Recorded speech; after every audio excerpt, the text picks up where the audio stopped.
बताओ, वैसे भी इसमें आखिरी डोज बचा है, उस बेचारे के काम आ जाएगा ना। रांची से ज्यादा मुझे इस डोज की जरूरत है, लेकिन ये बंटी जानबूझ के बता रहा है। अगर ये लास्ट डोज भी हाथ से निकल गया तो मेरे पेट से चाट कैसे निकलेगा।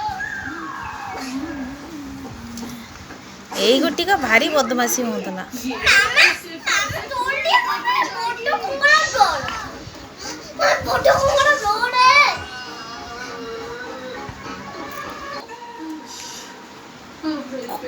कंकड़ा को देखिए आपण माने केते खुशी।